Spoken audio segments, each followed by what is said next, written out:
اس video میں انبیاء اور رسول کی تاریخ بتائی اور دکھائی جائے گی۔ یہ منظرنامہ زمین پر پہلے انسان اور نبی حضرت آدم علیہ السلام سے لے کر حضور نبی اکرم و افضل و آخر الزماں صلی اللہ تعالی علیہ وآلہ وسلم کی ولادت پاک تک کا مختصر زمانی سفر ہے۔ حضرت آدم علیہ السلام پہلے انسان اور نبی اور سب انسانوں کے باپ ہیں، اور ان کی زوجہ محترمہ حضرت حوا رضی اللہ عنہا ہے، جو کہ تمام انسانوں کی ماں اور روئے زمین پر پہلی خاتون ہے۔ حضرت آدم علیہ السلام اور حضرت حوا رضی اللہ عنہا کی زمین پر آمد سے متعلق کوئی متفقہ رائے موجود نہیں، لیکن بعض تاریخ دانوں کے مطابق یہ واقعہ 90 صدیوں پہلے کا ہے۔ اسی طرح آپ دونوں کے مقام نزول کا بھی علم نہیں ہے۔ حابیل اور قابیل حضرت آدم علیہ السلام کے بیٹے تھے۔ قابیل نے کسی تنازع پر اپنے بھائی حابیل کو قتل کر دیا۔ اس واقعے کو قرآن پاک میں بھی بیان کیا گیا ہے۔ یہ تاریخ انسانی کا پہلا قتل ہے، اور علماء کرام کے مطابق قیامت تک ہونے والے ہر قتل کے گناہ کا ایک حصہ قابیل کو ملتا رہے گا، جیسا کہ ہر برائی کا ایک حصہ اس شخص کو ملتا ہے جس نے اس برائی کا آغاز کیا ہو۔ حضرت ادریس علیہ السلام کی آمد۔ مورخین کے مطابق حضرت آدم علیہ السلام اور حضرت ادریس علیہ السلام کے درمیان 380 سال کا فصل ہے۔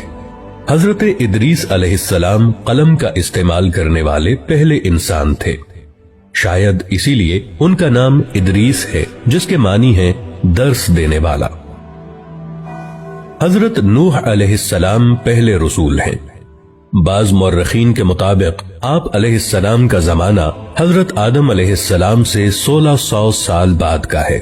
قرآن کریم کے مطابق اللہ تعالیٰ نے آپ کو 950 برس کی عمر عطا کی۔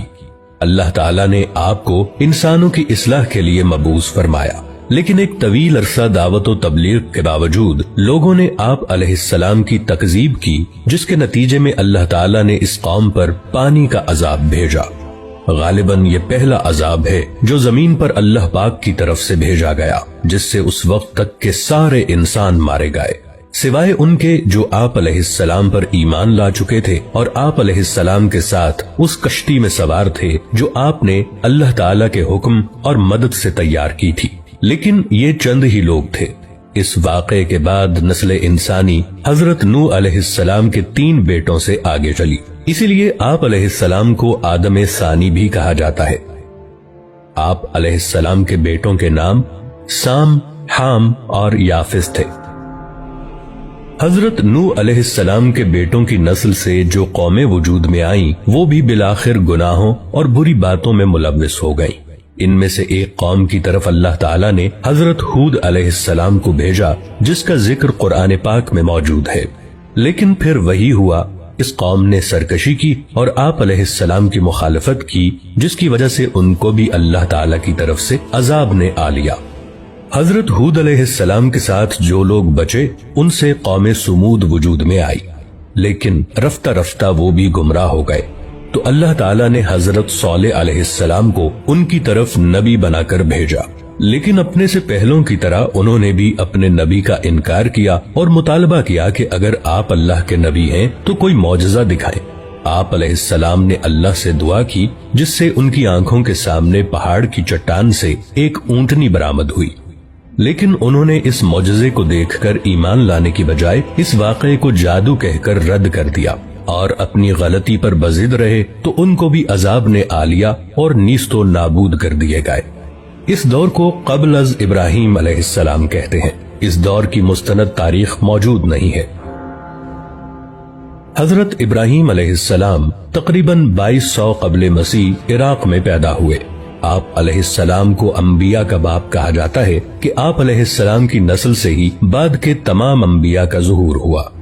آپ کی قوم بت پرست تھی اور ان کے سردار کا نام نمرود تھا۔ وہ آپ علیہ السلام کی توحید کی دعوت و تبلیغ کی وجہ سے آپ علیہ السلام کا سخت مخالف تھا۔ اسی دشمنی کے سبب اس نے آپ کو آگ میں ڈالنے کا حکم دیا۔ جب آپ علیہ السلام کو آگ میں ڈالا گیا تو وہ اللہ کے حکم سے ٹھنڈی ہو گئی اور آپ علیہ السلام کو کوئی نقصان نہیں پہنچا۔ یہ واقعہ قرآن پاک میں موجود ہے۔ آپ علیہ السلام کی 2 بیویاں تھیں، ان سے 2 بیٹے پیدا ہوئے اور وہ دونوں نبی تھے۔ حضرت حاجرہ رضی اللہ عنہا سے حضرت اسماعیل علیہ السلام اور حضرت سارہ رضی اللہ عنہا سے حضرت اسحاق علیہ السلام۔ اس دور کو بعد از ابراہیم علیہ السلام کہتے ہیں۔ اس دور کی کچھ تاریخ موجود ہے اور اسے انگلش میں پوسٹ ابراہم ایرا کہتے ہیں۔ حضرت ابراہیم علیہ السلام کے بھتیجے حضرت لوط علیہ السلام کو اللہ تعالیٰ نے ایک قوم کی طرف بھیجا جو کہ فحش کاموں میں مبتلا تھی۔ آپ علیہ السلام نے بہت چاہا کہ وہ لوگ غلط اور غلیظ کاموں سے باز آ جائیں، لیکن انہوں نے آپ علیہ السلام کی بات نہیں مانی اور وہ بھی ماضی کی قوموں کی طرح اللہ تعالیٰ کے غیظ و غضب کا شکار ہو گئے۔ حضرت اسحاق علیہ السلام اللہ کے نبی تھے، لیکن ان کے متعلق مزید تفاصیل نہیں پائی جاتی، سوائے اس بات کے کہ یہ حضرت یعقوب علیہ السلام کے والد تھے۔ حضرت اسماعیل علیہ السلام حضرت ابراہیم علیہ السلام کے بیٹے اور حضرت اسحاق علیہ السلام کے بھائی تھے۔ حضرت ابراہیم علیہ السلام نے اللہ کے حکم سے حضرت اسماعیل علیہ السلام کو مکہ کی سرزمین میں لا کر آباد کیا۔ مکہ جہاں سب سے پہلے حضرت آدم علیہ السلام نے اللہ کا گھر یعنی کعبہ بنایا تھا، اب ہزاروں سال بعد اللہ تعالیٰ نے حضرت اسماعیل علیہ السلام کے ذریعے اس گھر کو دوبارہ آباد کروایا۔ حضرت یعقوب علیہ السلام حضرت اسحاق علیہ السلام کے بیٹے تھے۔ ان کا لقب اسرائیل تھا۔ اسرائیل کے معنی اللہ کا بندہ ہے۔ آپ علیہ السلام کی متعدد بیویاں تھیں جن سے اللہ تعالیٰ نے انہیں 12 بیٹے عطا فرمائے۔ یہی لوگ اور ان کے بعد آنے والی ان کی نسل بنی اسرائیل کہلاتی ہے، یعنی اسرائیل کی اولاد۔ بعد میں یہی لوگ اپنے آپ کو یہود یا یہودی کہنے لگے، کیونکہ ان 12 میں سے سب سے بڑے بھائی کا نام یہودا تھا۔ یہ لوگ اپنے آبائی ملک عراق سے ہجرت کر کے فلسطین آ گئے تھے۔ انہی میں سے عیسائی بنے جو کہ اپنی نسبت حضرت عیسیٰ علیہ السلام سے منسوب کرتے ہیں۔ انہی لوگوں کو قرآن مجید کی اصطلاح میں اہل کتاب کہا جاتا ہے۔ ان 12 بھائیوں میں سے سب سے چھوٹے بھائی کا نام یوسف علیہ السلام تھا۔ یہ اللہ کے نبی تھے اور بہت حسین و جمیل تھے۔ حضرت یعقوب علیہ السلام حضرت یوسف علیہ السلام سے بہت محبت کرتے تھے۔ یہ چھوٹے بچے سے فطری لگاؤ تھا، لیکن دوسرے بھائیوں کو یہ بات بری لگنے لگی اور وہ حضرت یوسف علیہ السلام سے حسد کرنے لگے۔ اسی حسد اور بغض و عناد نے انہیں اپنے بھائی یوسف علیہ السلام کے قتل پر آمادہ کر دیا، لیکن قتل پر سارے متفق نہ ہوئے، اس لیے انہوں نے یوسف علیہ السلام کو ایک کنویں میں پھینک دیا۔ اس کنویں کے پاس سے کوئی قافلہ جا رہا تھا۔ انہوں نے پانی کے لیے اپنا ڈول کنویں میں ڈالا تو حضرت یوسف علیہ السلام اس ڈول کی رسی کو پکڑ کر باہر آ گئے۔ قافلے والے یوسف علیہ السلام کو کسی کا بھاگا ہوا غلام سمجھ کر اپنے ساتھ مصر لے گئے اور وہاں آپ علیہ السلام کو ایک غلام کی حیثیت سے بیچ دیا۔